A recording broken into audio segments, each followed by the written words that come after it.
We are back. Years later. I already recorded all this too. I had like 5 hours of content for everybody, and I was really, I was enthused.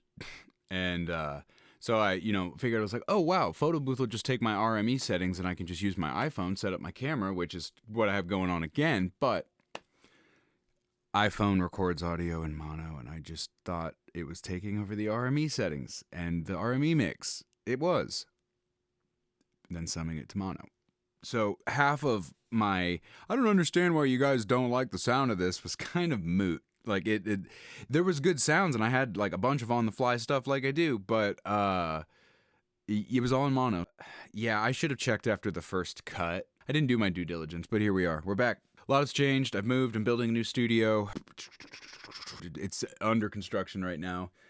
You're in it. I don't have an area to film, so I'm kind of, amongst everything. But, this will do. Now you can see the whole synth. You don't have, like, bars in the way. But yeah, I wanted to come back. I just can't stream anymore. I'm out in a really rural area. The internet's just not happening right now. Streaming's just not, the cost is not really worth it. It's better to just do this. But again, it's unscripted. The Rev 2 is completely unaffected.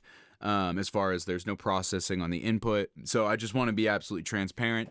This video is not for the people that hate this synth. Maybe you watch it and don't go, oh, okay, I don't hate it. But maybe, this video is more for the people that are either you really like the synth and want to learn how to get more out of it, look at it in different ways, and hear somebody, maybe do stuff that isn't being done on a lot of the demos. A lot of the demos really kind of put this synth in its place, and like the synth suffers from its like marketing. I think everybody was looking for like a giant Prophet 5, and it's kind of like if the Prophet was a bigger VST, and that's you got to kind of look at it like it's not an analog synth that just ended up like sounding like a VST. It's an analog synth that can exhibit the behavior of a VST. So it's like, look at it like that from the other side, where it's like you have all of these other things going on in your advantage. Again, this is not going to be a deep lush thing. Like I have an E7 up here because the Prophet itself, the whole series is not something like an E7. It's just not. There's always overlap with synths, but like don't get synthesizers to be other synthesizers. I have this, like, I did a Pro 3 video a long time ago, and somebody asked like, how's the Moog sound? I was like, it's got a ladder filter, but it's not a Moog. If you want a Moog, go get a Moog. There is a ladder filter, a 4-pole ladder filter in the Pro 3. It's a sequential ladder filter. And it's probably not even, it's probably a diode ladder. It's probably not even, I don't know, I'd have to look at the actual, schematic, but like, it's probably not like a transistor ladder, like, everybody's favorite 901. It does things that a Moog can do, but the synth itself doesn't sound Moogish at all. You can kind of do all of the other things that a lot of other synths do. It's just not always really gonna sound like that. So you kind of have to curb that expectation and like kind of just realize, like, don't buy other synths to sound like other synths. We're going to get more into that. And again, this isn't for the people that hate this thing. This is for the people that are on the fence or really love the thing, but, either want to just spend time with it and talking about it and hearing it, and or, maybe you'll understand how to maybe reapproach it and get more out of it, and you'll see more in it like I do. You can kind of give it its own set of features with the routing matrix. So we'll go in and talk about that. But I want to just play this sound here. There's a lot of talking in these if you've seen these.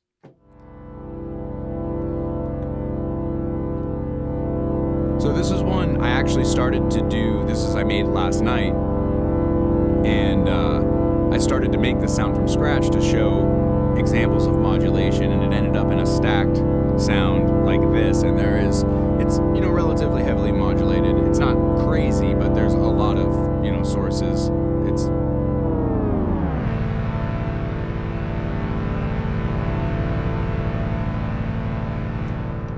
take that one up an octave. I'm gonna hear it here just a little more.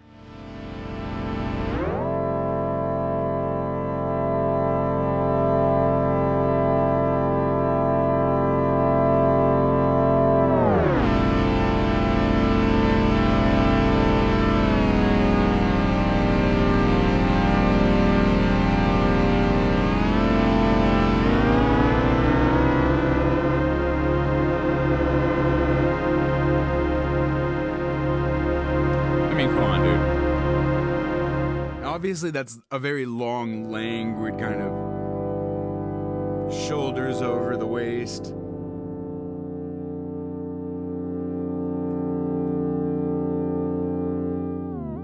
Like, these are things people are like, it doesn't do, like, nice things. Everything's just dun, dun, dun, dun, dun. Everything's sandstorm.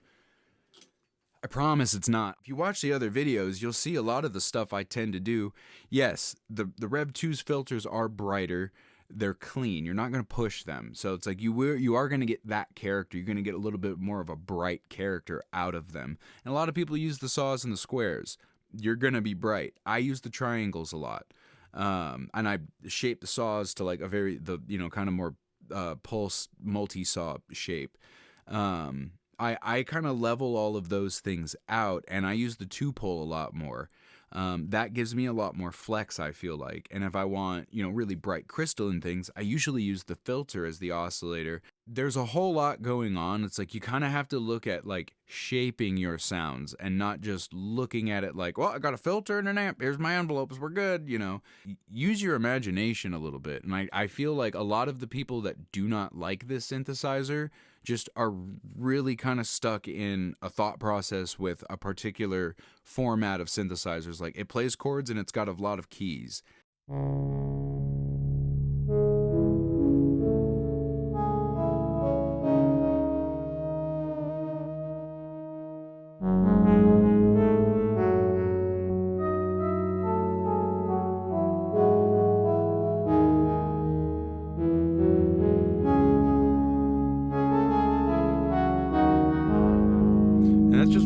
See, like, you can stack these layers. You can make these, like, you can put a big old thing behind that even if you wanted to.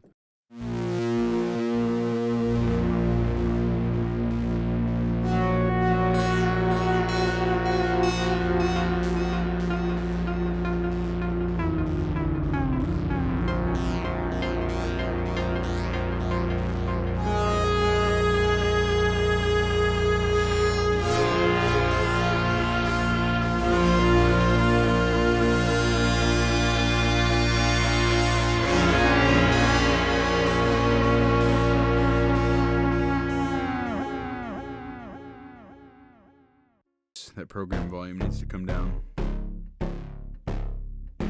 That's better.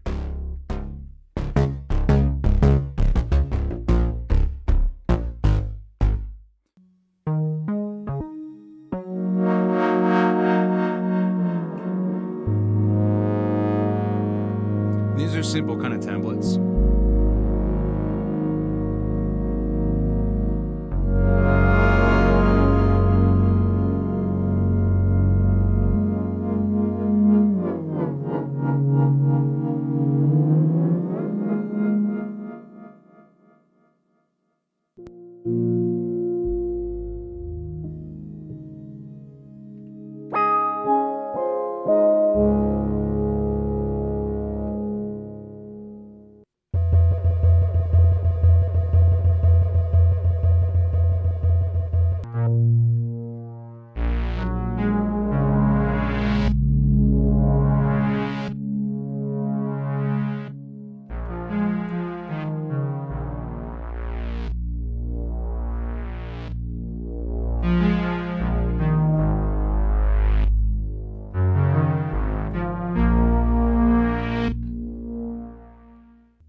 Prophet sound, classic.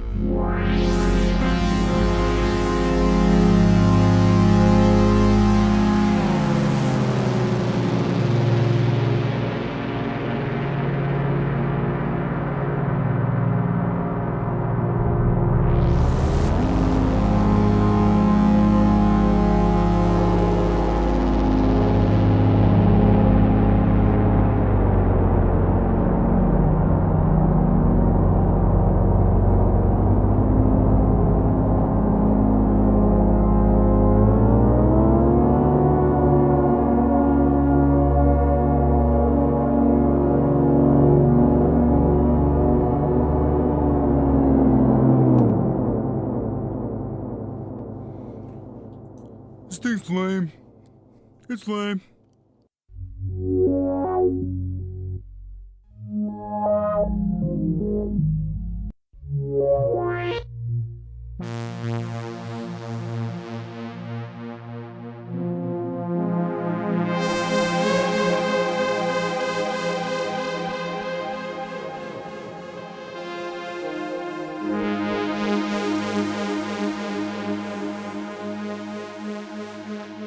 That panning modulation coming from?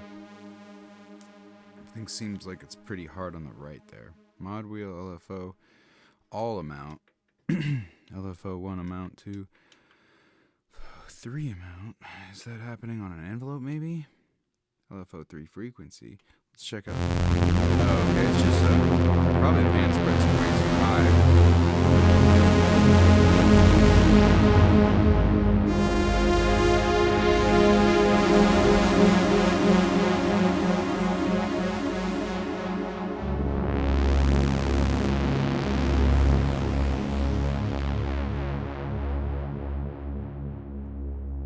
There's still one layer.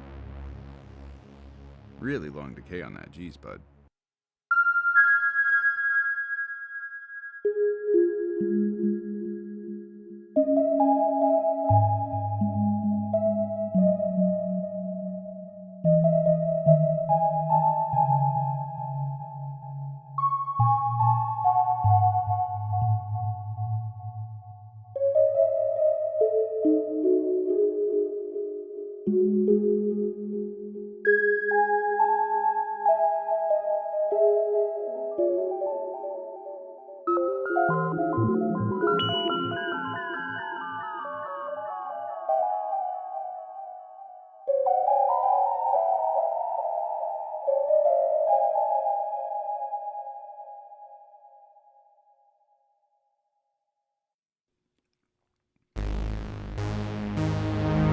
Big old bread and butter one.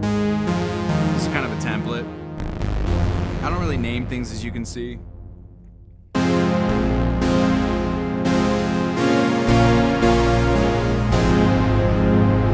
No effects on that either. These are off. What do I have on there? Delay stereo, of course. Clock synced.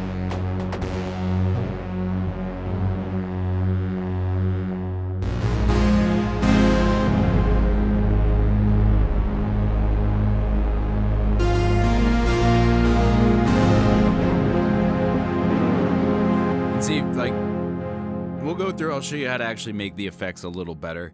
Like, you know, I don't think really Dave was focused too much on effects. It's like, yeah, use the synth. Like, they make weird sounds with the synth. It's just nice to have some reverb and stuff. But, like, you can modulate these and get these to not be terrible. Like, they're not terrible. They're just, you can make them better.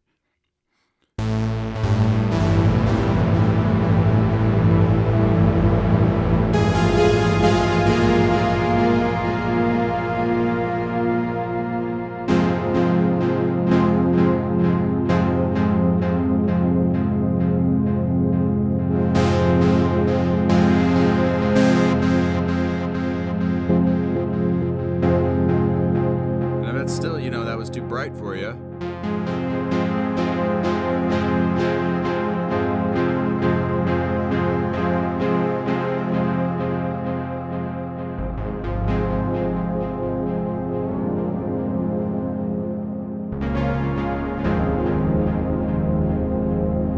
Nothing on the mod wheel. Templates.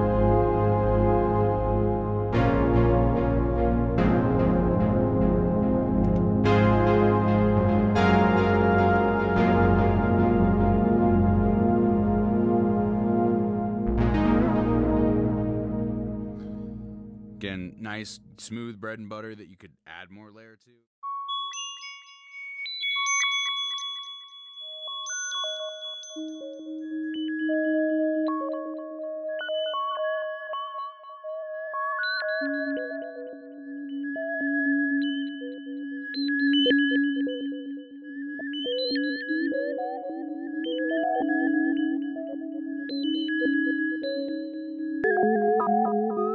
So some synced.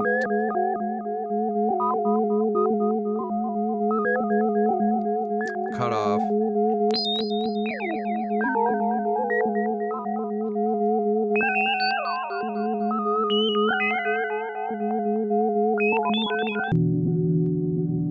Here's one. I actually made this for the video, showing how delay could be, the effects could be more interesting.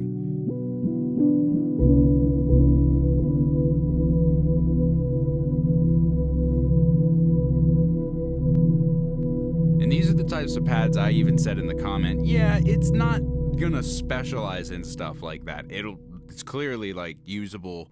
I like that. Like, there is a little bit other characters you can get with filters you can push a little harder. Again, like with the right waves, the right mixing, some noise, a little bit of audio mod. If your enveloping and your tracking is right on your filter, as far as the parameter settings, if they're in a manageable setting, like not manageable, but in the spot, and it's not like you got to find the sweet spot. It's like, dude, you just got to listen. Like, you got to listen and observe. Like, so for example, here, something like this, I don't remember exactly because it was like hours of filming ago, like with over a week. So that to me sounds like the envelope might be going negative.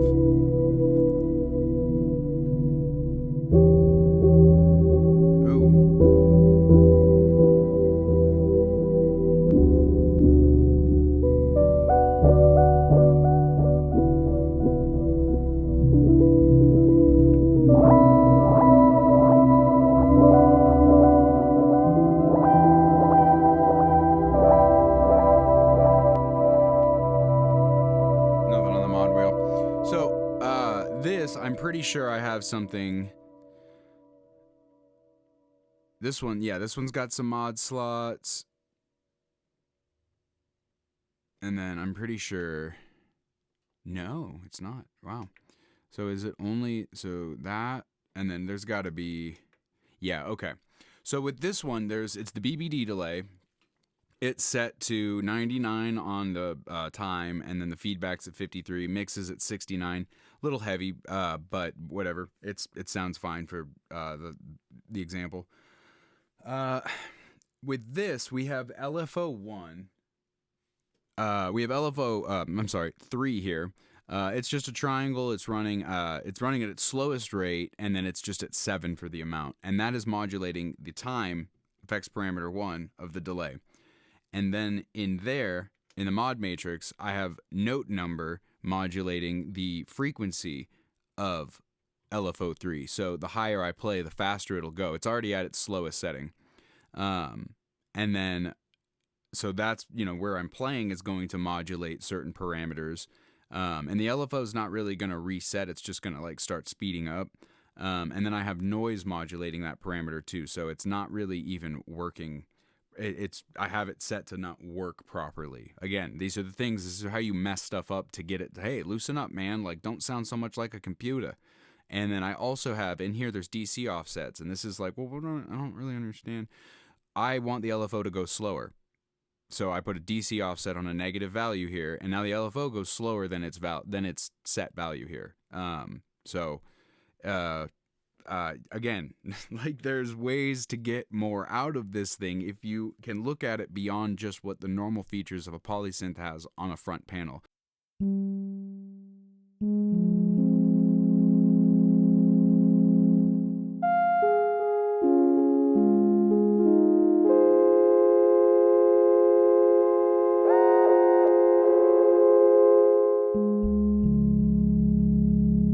That's a sawtooth.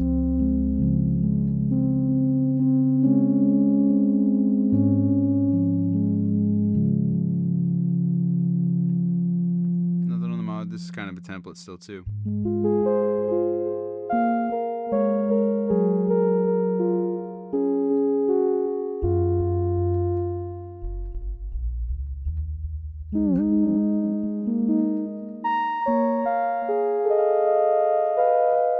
Wrong. Whoa, very wrong.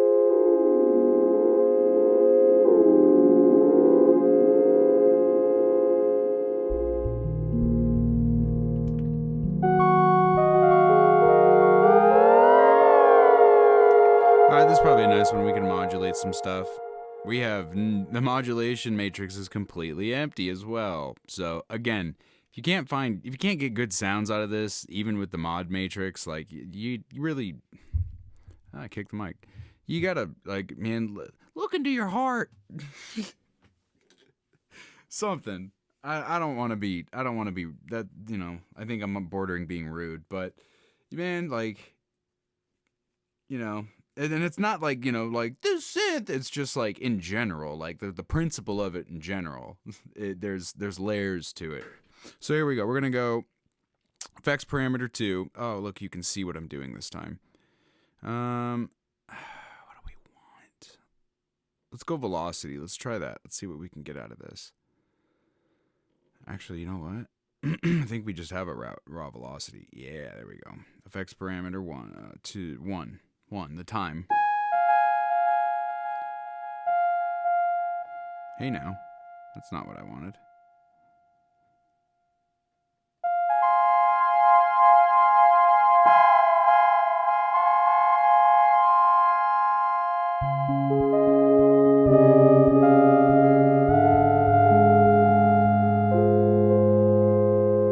Maybe not 10, but like 5. Bring it out, bring the feedback out, bring the mix down. You don't want to make it too messy.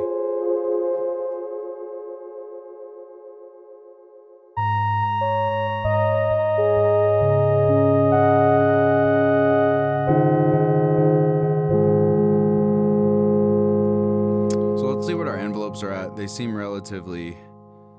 Oh, yeah. Envelope 3 isn't doing anything. We can do whatever we want with it. So we're going to go back to parameter 1. We might even, because you can modulate the mod slots, we might modulate the amount of that velocity with the envelope. Or we might actually flip it around. We might do the envelope and then modulate the envelope with the velocity, which you can do on the envelope already, so that saves you a slot. This is why we're here.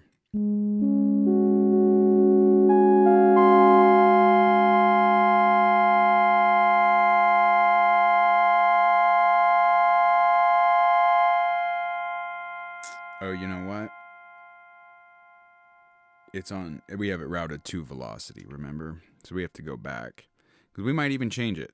And you can put it back if you want, but you can't modulate the velocity parameter. You can modulate the mod slot. So it's like modulating a VCA's input. Or at least, you know, modulating the VCA at some point. Oh wait, we want velocity. I'm hungry. I should probably eat breakfast. Let's see. Let me just go all the way back.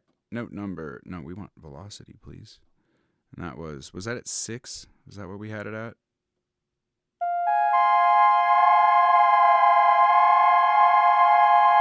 And then what we'll do is we'll go back to that mod amount. Let's bring it up to like 12. And we're going to turn the envelope down.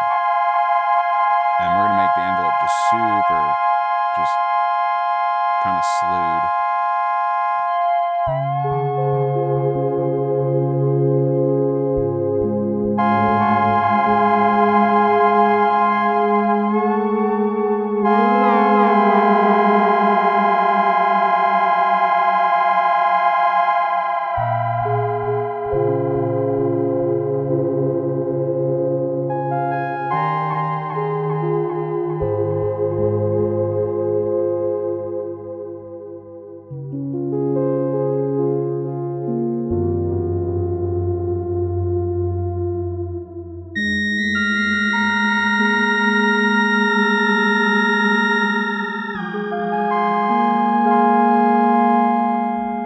That's definitely more interesting than it was.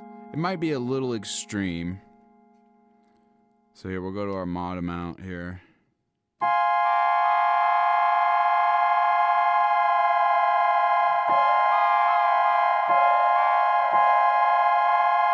There we go.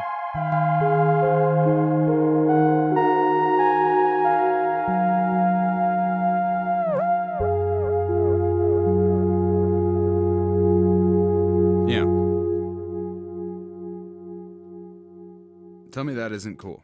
I mean, you can leave a comment. You can say that's not cool.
name that because it sounds like something.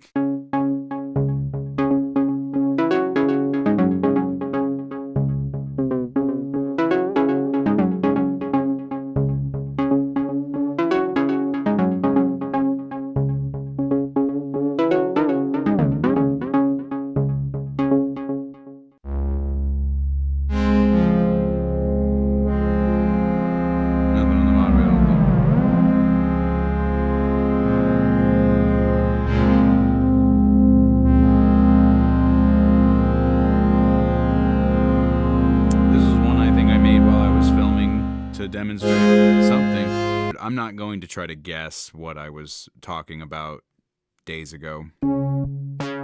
Probably all the same crap. Drifty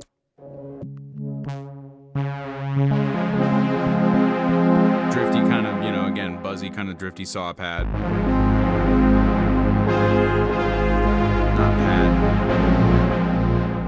But that's got some effects on it too.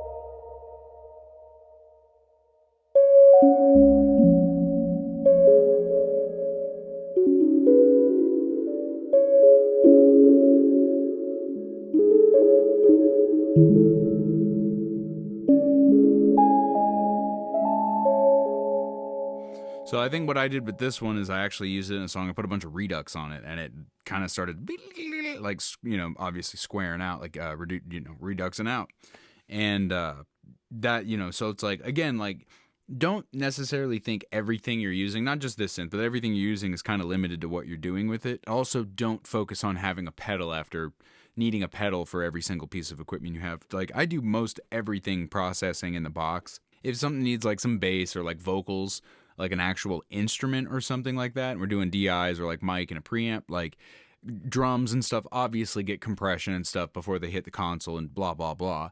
But like, you know, in vocals and, you know, basses and stuff, those get, you know, outboard compression and things like that. Hi. And this is Sally. She was little in the other videos. She's still little, but she's older. Were you licking your tail? You got slobber all over you? Julia Roberts. Yeah, as far as like pedals and things like that, like I process most everything in the box. I try to focus on getting, and I've said this I think in videos, like getting the sound as kind of complete and you know, I guess like to have as much identity as it can on its own, before you start worrying about a bunch of effects and things like that, because it's like you're gonna have other sounds, and a lot of your ideas, it's not that you can't use them or they're not good, it's just that you will have to temper and use some discretion. Like synths can do a lot of things that might actually kind of detract from the simplicity or maybe the timbres or sonic quality of the other music. The real skill comes with the discretion. That and just understanding the, you know, the piece that's in front of you and having experience with it. That's really what's going to teach you the most, is using it and trying things. Are you sweet? Yeah.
this yesterday. Last night, just like 12 hours ago.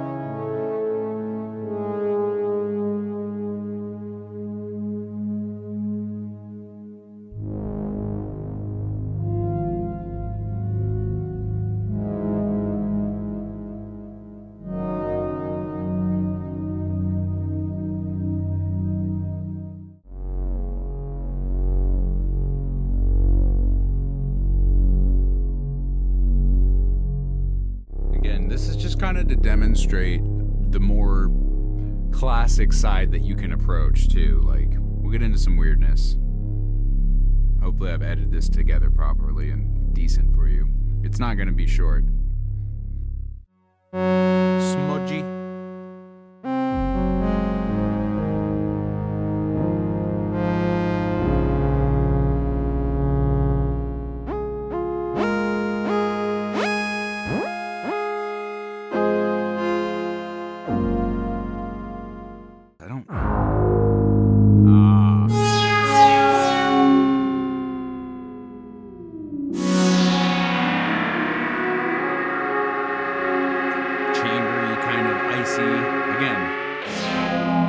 That out of my E7. Love the E7. But you're in a very analog classic dimension with the E7 plus a couple little things.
Of things to the mod wheel until I'm trying to really like push, like, you know, a lot of times it's just vibrato.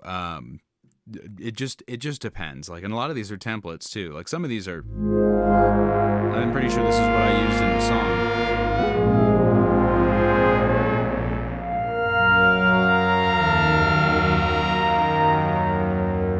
That's nice.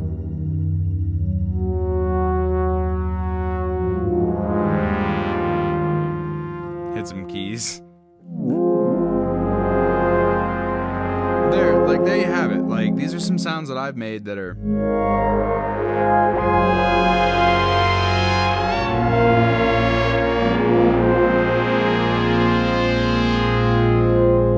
I just don't see a lot of people really pushing, like, they're just still doing, like, I mean, they're complex. It's not that the sounds are simple and bad. It's just they're complex, they're bright, they're very VST-like. You're like, sounds like a serum patch. Like, there's nothing wrong with that. But, and I think that's where people kind of get turned off. And it's just like, it's not necessarily, yeah, it'll hit those realms really easily. But if you do want an interesting poly it's not gonna sound like any of your other polys either.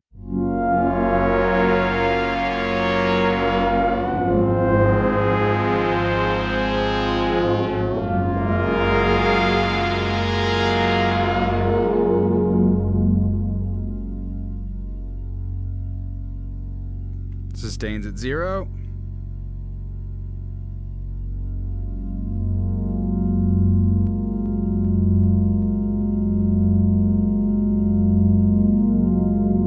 See, rather than changing your filter amount, start messing with your sustain.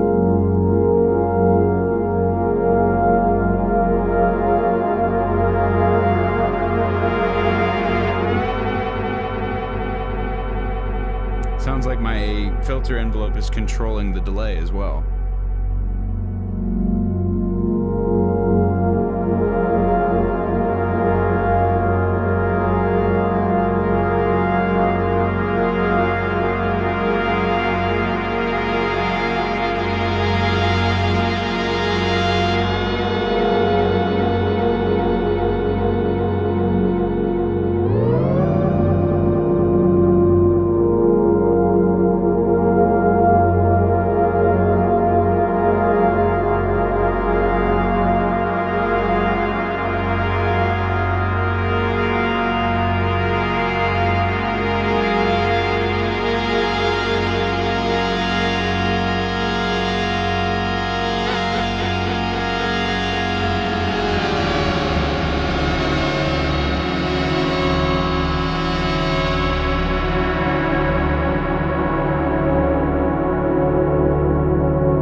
I think we're kind of coming to the end of just kind of demonstrations here. I think we're going to go through and we're just going to explore the Rev 2. We're going to just make a sound, and I will talk about it as I go.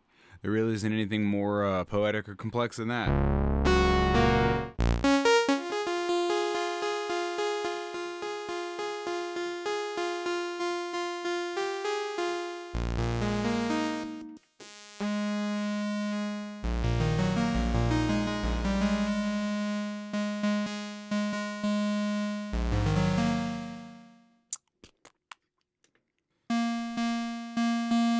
Just gonna listen.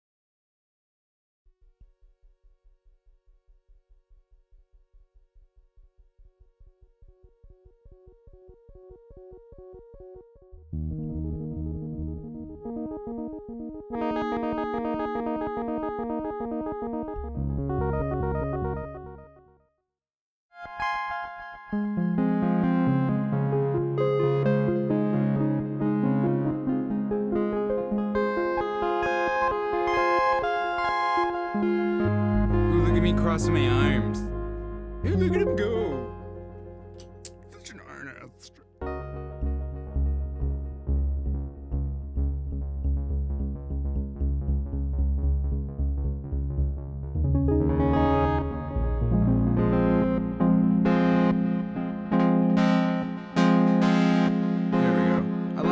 I like that 4-pole. I like the I wanted to go into the resonance a little bit, but for now, let's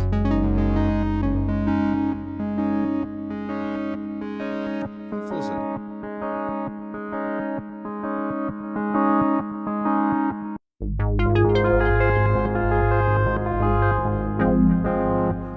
but I don't want the down. I kind of just want the tone. There we go.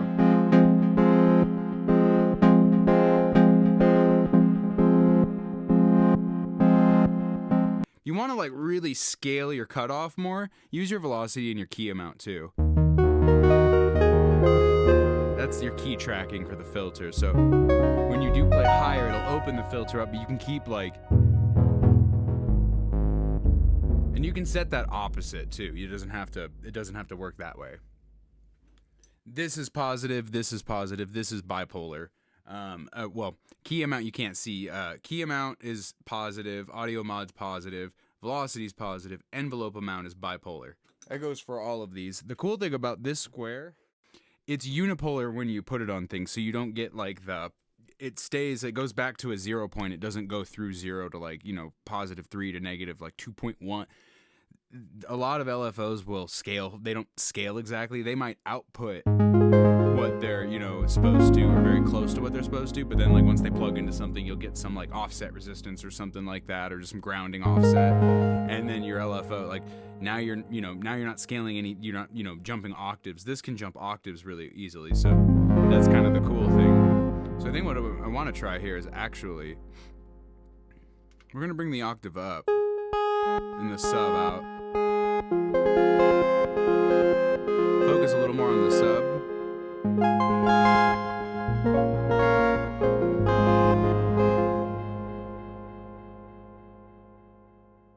LFO one amount and then oscillator shape. Yeah, I forgot. It's not pitch.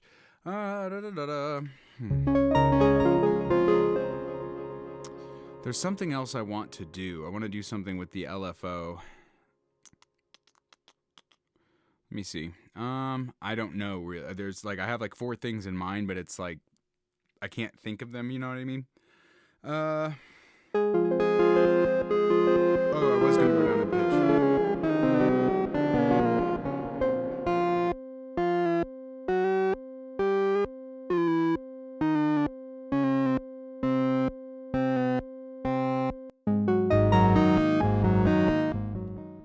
So then what we're going to do is that's going to be, what was that, mod 2?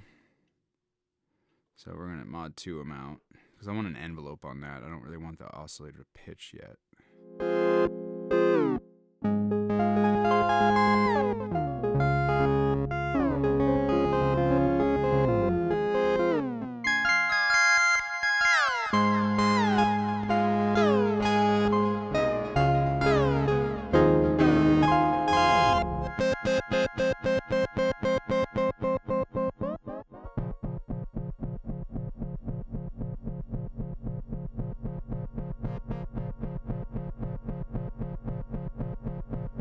That's fun on the cutoff, but we're gonna do LFO 3.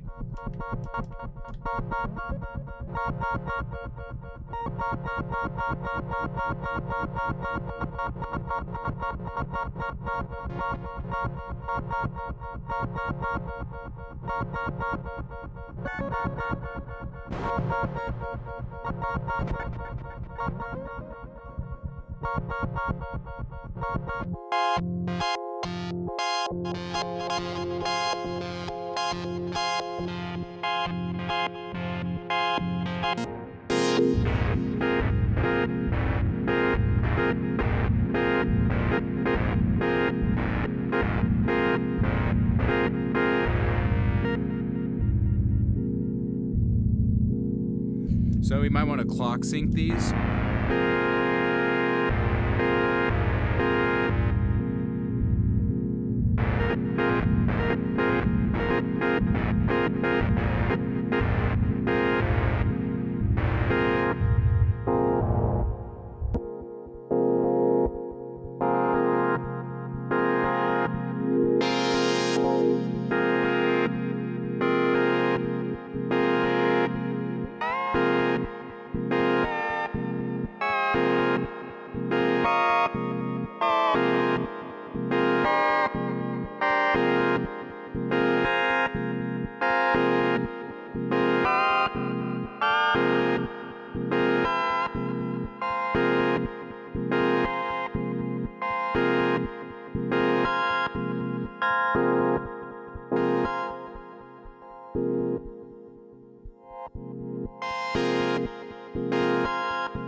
A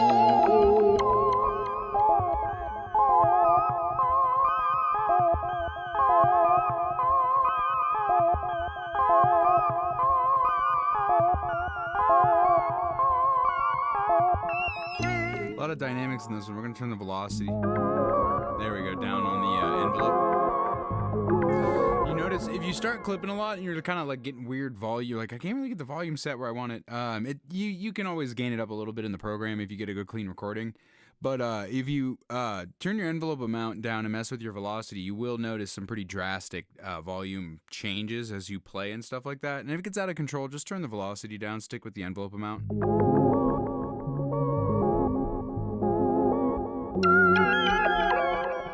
Hopefully I've compiled enough stuff in here. I'm going to go over one kind of thing here, one kind of last thing before I think I wrap up filming. Just kind of loosening up the tracking and stuff. Like there's oscillator slop. Like here, let's go to a nicer wave. We got a initialized patch here. But like, you know, you have like the...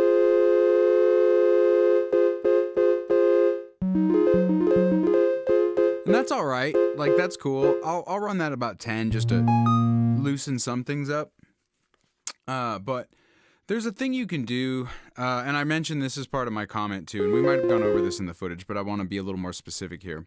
So what we're going to do is notice like old synthesizers and stuff, and even back in the day before the tech was really refined and stuff, where it was like, you know, it was pioneering. It was all new shit. Nobody really knew how to, you know, make it exactly right at the time. You know, it took use and research. These were all like new, you know, high technology music instruments at the time. With that, you know, some of the scaling would be off. The oscillators wouldn't always track perfectly. You'd have some stuff like that. But also just to kind of add some kind of like bend to everything that this is like kind of doing. We're going to filter out.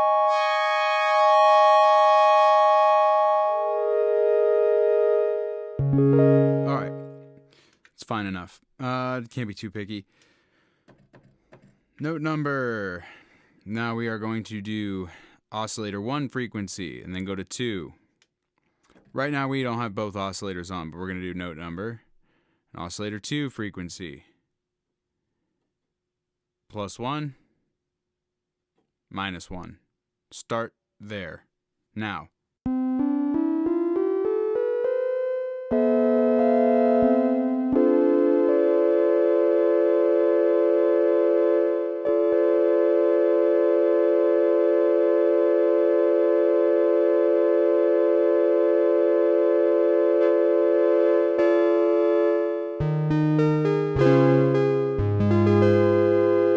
Bring that second oscillator in.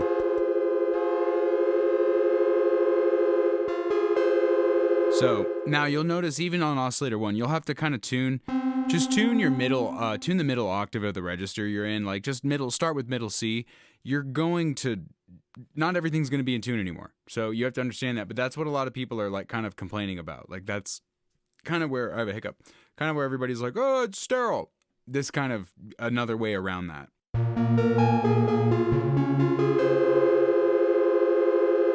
So, let's go.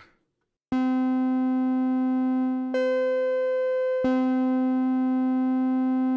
think is oscillator 1 negative. Yeah, so you want to tune the fine up. Probably about, that sounds about right. I don't have perfect pitch, but you know, sounds about where it should have been. Notice now you still have some beating. It's not as accurate as it was.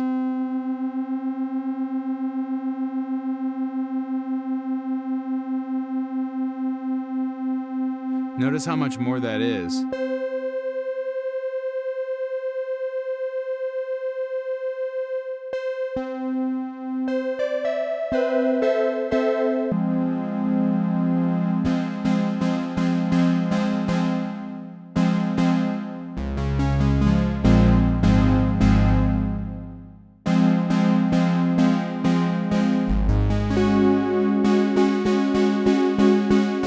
See, like this, I like this, but I want a little brightness. I don't want to change the filter though. White noise. Watch. Listen.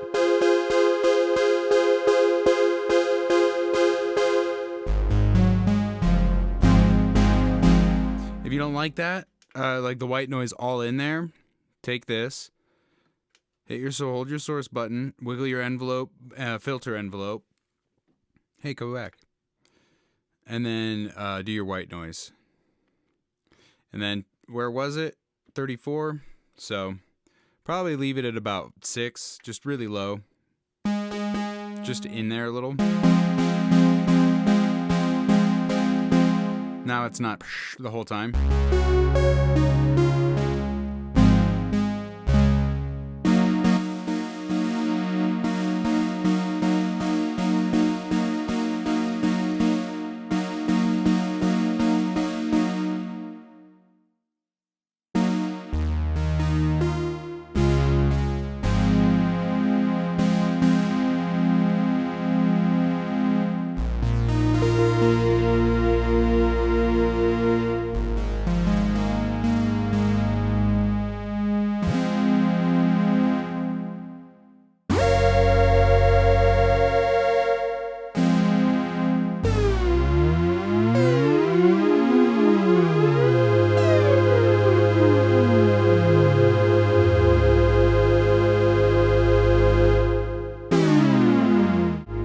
They're about equal, but what I want to do, one thing I do want to do, note number, and we are going to do VCA amount. We are just ever so slightly going to crank it downward. A little fuller now.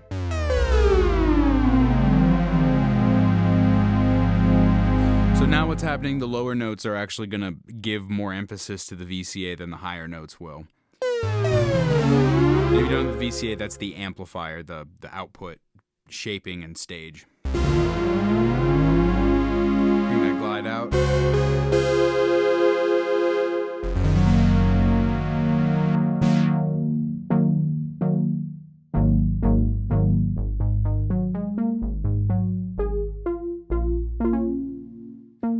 Phaser here.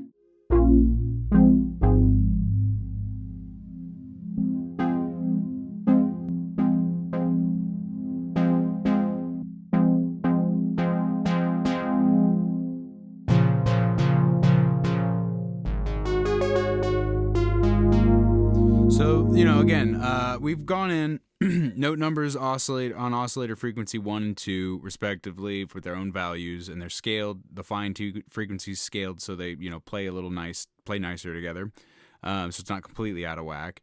We got a little bit of noise on envelope from the envelope filter envelope, and then the note numbers controlling the VCA amount a little bit in a negative manner.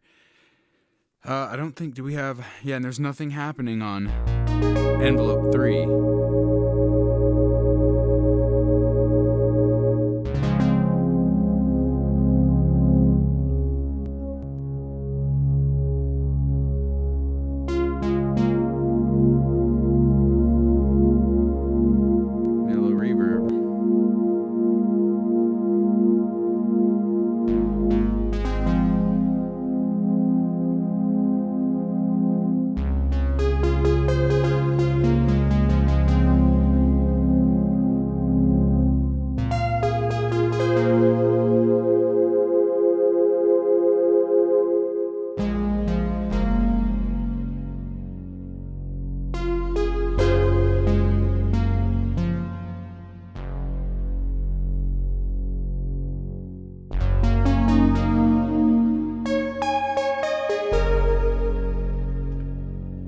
Does go opposite, right?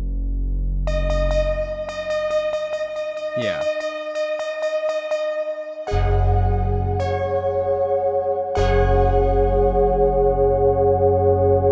like that.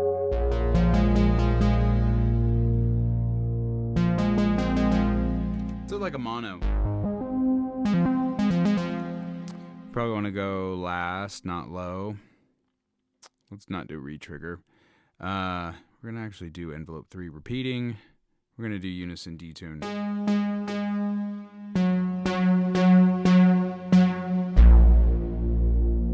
We've done an A mono thing.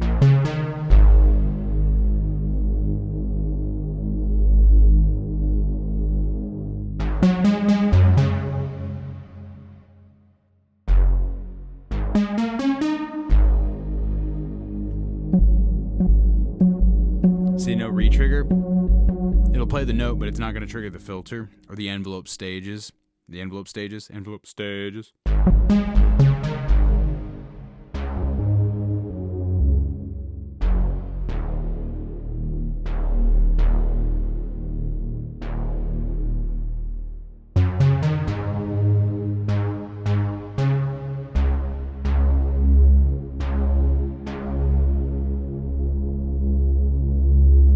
This is repeating here, so let me see here.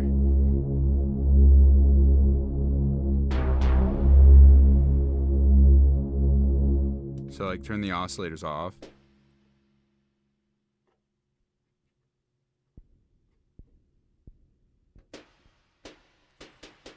Oh yeah, the oscillator one still needs to be on. I'm like, that's weird. It's not weird, that's how it works.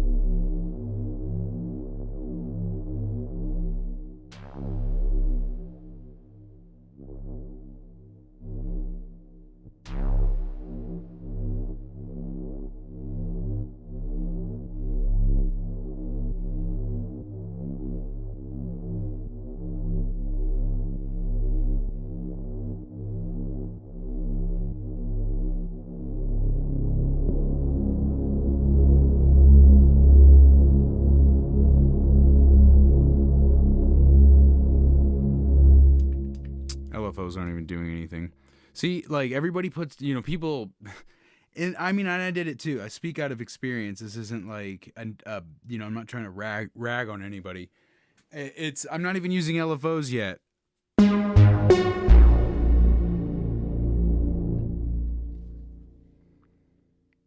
So we're just these can just do whatever we want. We don't really have to worry about it. That's gonna go slow, but a lot.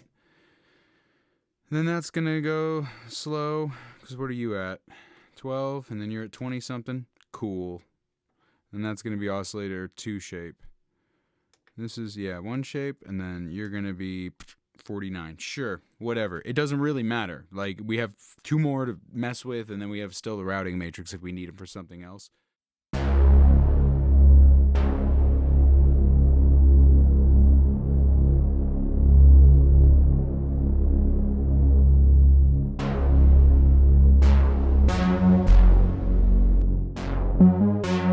Without the reverb. Remember, our sub's got a looping envelope on it going here, so it's not gonna. And it loops when we hit the trigger. It doesn't just run.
So if you're wondering if it'll do,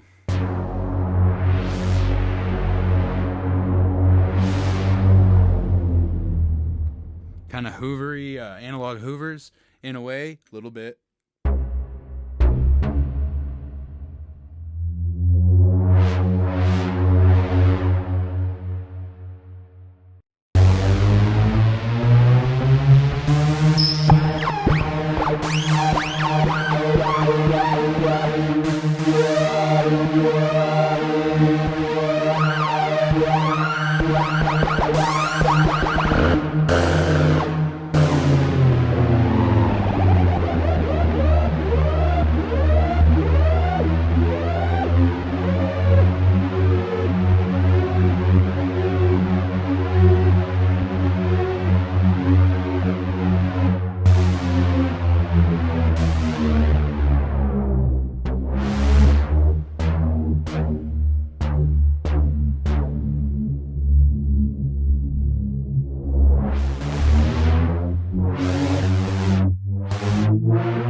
Well, so I think this is going to be kind of it for it. I'm going to edit this together. Hopefully it comes together, and I'll have to re-record whatever doesn't. But from here, let me know what you felt was missing in this, what I did a bad job on. I know I talk a lot, but that's what we do here. This is that channel. But I've been so busy here and there.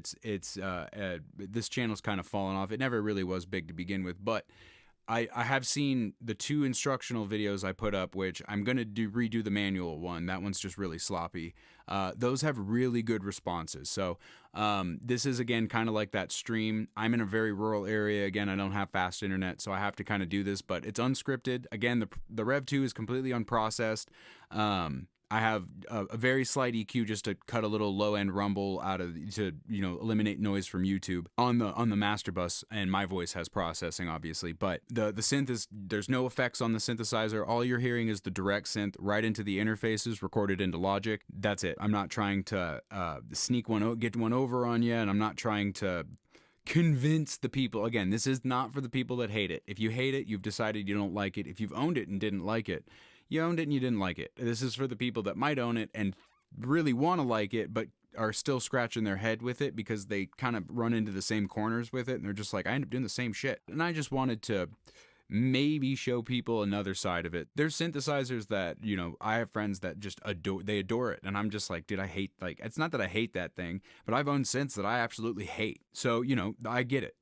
It's not every synth is for everybody. But tangents aside, again, if you want a deeper look into this, again, let me know what you'd rather see me do. I didn't do any sequencer stuff because the sequencer on this thing is so dumb simple. If you know how to make a MIDI clip and know what a rest and tie is at a division that you're set at, if you're at 8th notes, it's an 8th note rest. If you're at 16th notes, it's a 16th note rest. Same with the tie. But the sequencer is so easy, I didn't really go over it. It's just like, yeah, it's a poly sequencer. It's got rests and ties. Like, you can do other stuff. The step sequencer, the gated sequencer, is way more interesting when you actually add modulation to it. So we can get into that too. Maybe I'll just make some patches and do a special video just messing with the gate sequencer, and it'll be like 10-15 minutes or something instead of this long-winded thing. But anyways, again, I do lessons, I do teach. Contact me if you're interested in any of that. I can start from the very basics and get you into deeper stuff. My goal is to help you save money and not get marketed to. So if I can, say at least help you make a better financial decision that you find is gets you more value and more work and more content out of whatever you're buying and researching, that's all I'm really trying to do. If you have something already, I want to prevent you from going to the store and being told that you need something else. Sometimes you do. 75% of the time you do not. So I'm hoping to avoid all of those little pitfalls, those random trips to the local, the Guitar Center and shit like that. So thanks for sticking around. I hope you enjoyed it.